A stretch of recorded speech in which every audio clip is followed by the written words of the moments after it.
So, today I want to talk about the attempt to take over Jackson, Mississippi by the Mississippi state government.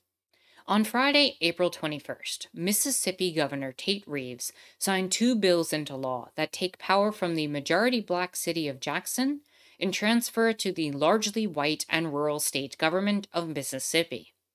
The first of these laws empowers the state Capitol Police to patrol the entirety of Jackson, and the second creates an entirely new court system that is state controlled and only operates in Jackson. In response to this, the NAACP has sued the state, arguing, quite rightfully so, that the two new state laws racially discriminate given that they only focus on Jackson and no other city in Mississippi. It seems fairly evident that these laws are meant to target Jackson, Mississippi as a power grab, in order to take the little power that is afforded the city's 83% black population. Before these two laws went into effect, Hinds County, where Jackson is located, had four circuit court judges who were elected into their positions. Meaning, even as flawed as our democracy often is, the people of Jackson had some say over the judges who would handle criminal and civil cases. Under the new law, however, while the four judges do remain, the new court system would be within the bounds of the state-created district known as the Capital Complex Improvement District, and any judges in this system would be appointed by the state Supreme Court's Chief Justice. Essentially, any justice imposed on the people of Jackson in this manner would have no way of being voted out or removed from office, and certainly would not be accountable at all to the people of Jackson. And speaking of unaccountability, the Capitol Police Force, which has until recently only operated as a security unit for an 8.7 square mile area of Jackson that features a number of state buildings in the city, will now be further expanded to be able to patrol the entirety of Jackson. This police force will continue to function outside of the jurisdiction and control of the city government.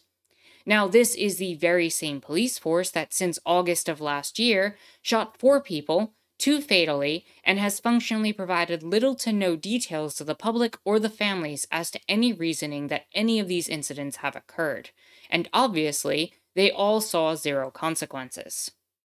Now, while I do not believe in any way, shape, or form that the police are the solution, no matter who's in charge of them, it should be fairly evident that the local city police force with a black police chief who is theoretically accountable to the mayor would be a better alternative to a white-led police force that is explicitly accountable to nobody in the city.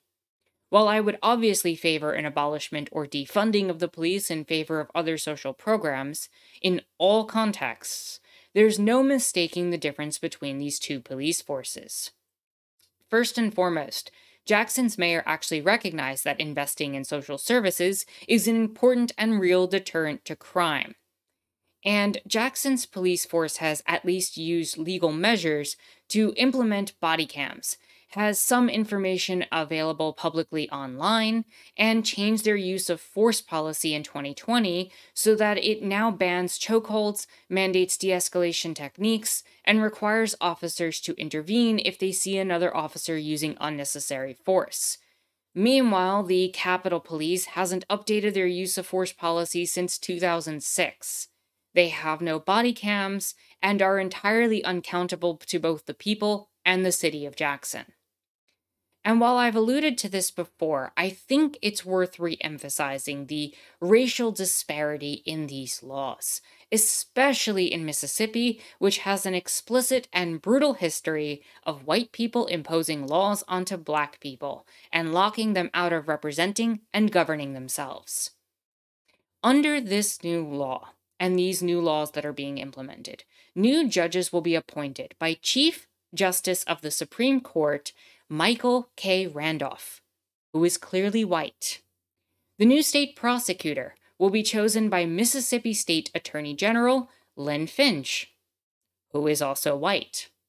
The prosecutors and judges will receive cases brought to them by the Capitol Police, whose chief, Bo Luckey, is also white. Now he only responds and answers to Mississippi's Public Safety Commissioner, who, you guessed it, is also white. This is Sean Tyndall. Meanwhile, he responds only to one person, and that is Governor Tate Reeves, who is also white. Now, these two laws are an imposition by a white power structure that takes away power from the people of Jackson, Mississippi. Meanwhile, the congresspeople who pass these bills act like they are somehow doing a favor for the people of Jackson and, quote, solving their problems. However, these are not the problems that the people from Jackson have been worried about, nor does it represent what the people of Jackson actually want or need. The people of Jackson certainly don't want judges imposed on them without a vote, who are likely to treat them more harshly than the judges that they do vote in. The people of Jackson do not need an outside, unaccountable, white-led police force that will mean an increase in police brutality. They certainly don't want their voices and votes diminished by a white power structure who specifically targets their city, especially given the history of voter suppression that ties back to at least the Constitution of 1890 in Mississippi. And if you want more information on that, I suggest you look it up. If you want to know what the people of Jackson want, start with the issues tied to Jackson's water system. I've talked about it before, but the water system in Jackson has had crisis after crisis over years of antagonism from the racist state leadership. Jackson, and not its white suburb, has gone through significant amounts of boil water notices, has had countless waterline breaks that have led to people needing bottled water. EPA testing has demonstrated significant amounts of lead in Jackson's water supply. And despite being quite aware of all these issues, the state has repeatedly turned down the city's requests for aid, even in the case of a request for emergency funding like what happened in March of 2021.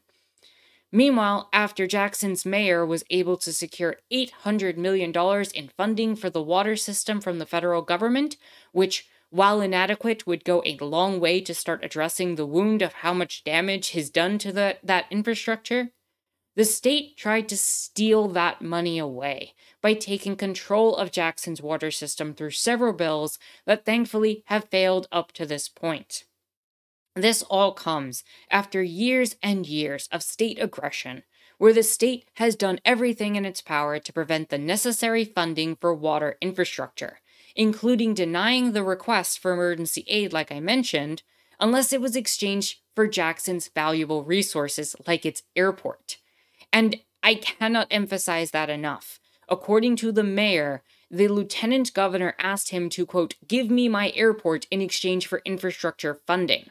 The city has been fighting the state's attempt to wrest control of Jackson's airport since 2016.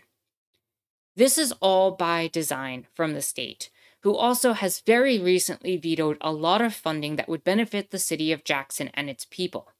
$1 million for facilities for the convention center, funding facilities improvements for the pool that is in Jackson, payments to help support the planetarium, and a budget for a golf park and adventure trail.